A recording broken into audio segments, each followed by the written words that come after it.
Chers compatriotes, au nom du président de la République élu, El Hadji Cellou Dalein Diallo, nous présentons les condoléances les plus émues aux familles des victimes.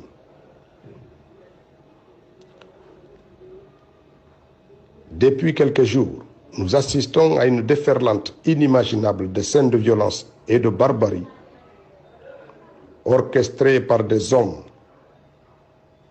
protégés par Alpha Condé et exécutés par les agents de forces de défense et de sécurité sur les paisibles populations qui n'aspirent qu'à plus de démocratie, de liberté et de bien-être.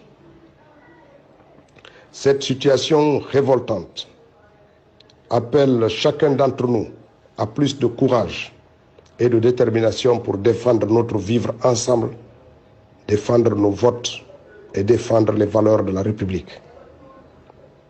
Cette situation, cependant, nous appelle aussi à plus de vigilance, car nous ne devons pas perdre de vue que nous ne sommes pas opposés les Guinéens les uns contre les autres. Ce n'est pas non plus un combat d'une ethnie contre une autre ethnie. Aucune ethnie guinéenne, Malinké, Peul, Soussou, Forestière, ne doit se sentir visée par la lutte que nous menons. C'est l'État guinéen et l'ancien président Alpha Condé qui ont décidé de confisquer vos voix, vos suffrages et s'accaparer de notre vote et de détourner notre volonté de faire de Cellou Dalein Diallo président de la République.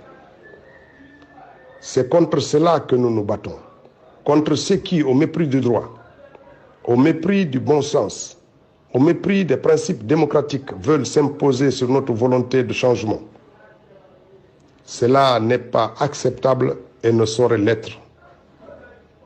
C'est pour cela et pour cette raison seulement que nous invitons tous les Guinéens qui croient en la démocratie, qui tiennent à la préservation de notre vivre ensemble, qui ont pour ambition l'ancrage démocratique de notre pays, à contribuer à combattre cette illégalité, cette injustice et les crimes qui accompagnent ces actions. Les Guinéens de Yomu à Koundara, de Télémélé à Sigiri, doivent continuer à se mobiliser, chacun avec son pouvoir et dans le cadre du respect des lois de la République pour défendre leur volonté. N'acceptons pas la division.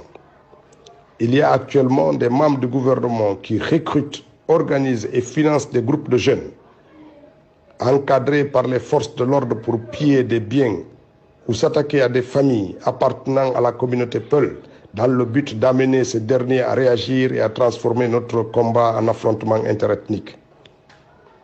Ils se sont également livrés à la création de nombreux comptes sur Facebook avec des patronymes d'une communauté qui s'attaque à une autre pour conforter les uns et les autres que ce sont des communautés qui s'affrontent dans notre pays. Tantôt, c'est des comptes attribués à des patronymes malinqués qui s'attaquent à des Peuls ou des malinqués Soussou qui s'attaquent à des forestiers ou des Peuls qui s'attaquent à des malinqués.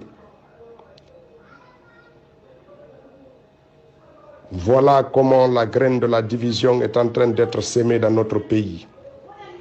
Ne tombons pas dans ce piège.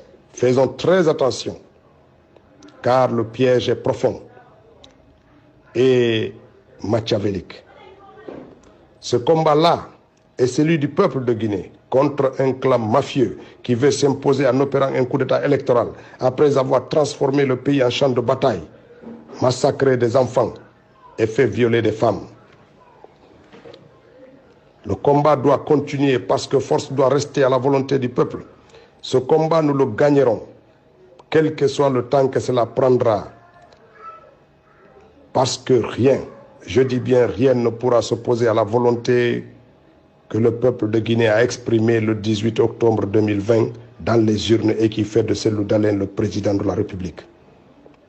Nous invitons donc tout un chacun, sur toute l'étendue du territoire, à continuer cette mobilisation, à faire usage du droit et de ce que le droit offre pour que la lutte continue, Cette lutte du peuple guinéen contre ses oppresseurs qu'incarne un État sauvage et son ancien chef d'État et doit se poursuivre jusqu'à la victoire totale du peuple de Guinée contre un État et son ancien chef d'État, Alpha Condé.